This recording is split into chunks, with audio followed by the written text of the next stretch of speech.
নমস্কাৰ, মই আমিনুল হক। আপোনালোকক আৰু মই নতুনকৈ খবৰ দিয়াৰ প্ৰয়োজন নাই বা নিবিচাৰোঁ এনেকুৱা খবৰ দিবলৈ। আমি সকলোৱে জানো, আমি কেতিয়াও শুনিব নিবিচাৰা এটা খবৰে আমাৰ গোটেই জাতিটোৰ মেৰুদণ্ডডাল ভাঙি থৈ যোৱাৰ দৰে হ'ল। এইটো কি কৰিব, উপায় নাই। সময়ৰ নিয়তি নিয়ম মানিবতো লাগিবই। মই ব্যক্তিগতভাৱেও জুবিন গাৰ্গৰ বহুত ডাঙৰ অনুৰাগী।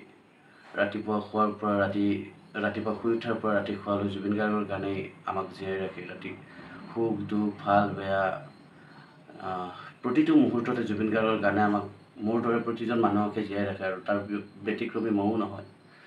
গুৱাহাটী ইউনিভাৰ্চিটিত প্ৰথমবাৰ জুবিন গাৰ্গক লগ পাইছিলোঁ, লগ পোৱা প্ৰথম কাষৰ পৰা দেখা পাইছিলোঁ এটা নৱগাঁও ফ্ৰেছাৰ্ছত আহোঁতে। তাৰপিছত আমাৰ পৰা এবাৰ বায়'ডাটা জালিটো দেখিছিলোঁ, কিন্তু তেখেতক পাৰ্চনেলি লগ পোৱাৰ কেতিয়াও সেই সৌভাগ্যকণ নহ'ল, আৰু সেই সপোনটো মোৰ আধৰুৱা হৈ ৰ'ব এইটো জীৱনত।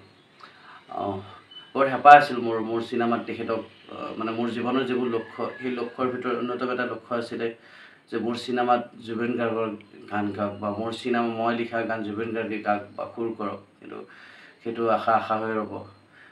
যাৰ কি নহওক, আপোনালোকে হয়তো বহুতেই জানে, কাইলৈ আমাৰ যি চিনেমা ইকিগাই 20 ছেপ্টেম্বৰ গধূলি সন্ধিয়া 6 বজাত মুক্তি লাভ কৰাৰ কথা আছিলে।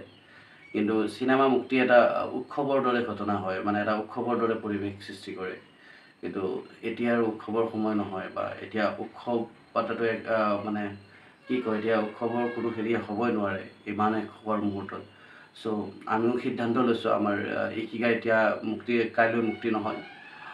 পৰৱৰ্তী ময়ো ব্যক্তিগতভাৱে আৱেগিকভাৱে বিধ্বস্ত হৈ আছোঁ। এনেকুৱা খবৰ শুনিব খোজা নাছিলোঁ।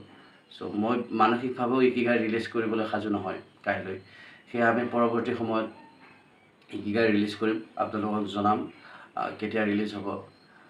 আৰু এটা নাজানো কিমান এয়া সম্ভৱ হয়নে নহয়, পাৰি নে নোৱাৰে। কিন্তু আমাৰ যি ইকিগাই, মোৰ জীৱনৰ আটাইতকৈ আইডলবোৰৰ কেইজনমান আইডল আছিলে জীৱনত, যাৰ ভিতৰত APJ আব্দুল কালাম, হজৰত মহম্মদ ছাল্লাল্লাহু আলাইহি ছাল্লাম, বা তাৰপিছত আপোনাৰ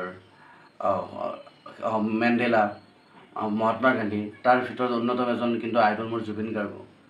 চ' মোৰ গোটেই চিনেমাখন ইকিগাইখন মোৰ নহয়, আমাৰ গোটেই চিনেমা ইকিগাইখন জুবিন গাৰ্গৰ নামত উৎসৰ্গা কৰিম বুলি ভাবিছোঁ। এইখিনিয়ে পৰৱৰ্তী সময়ত আপোনালোকক জনাম।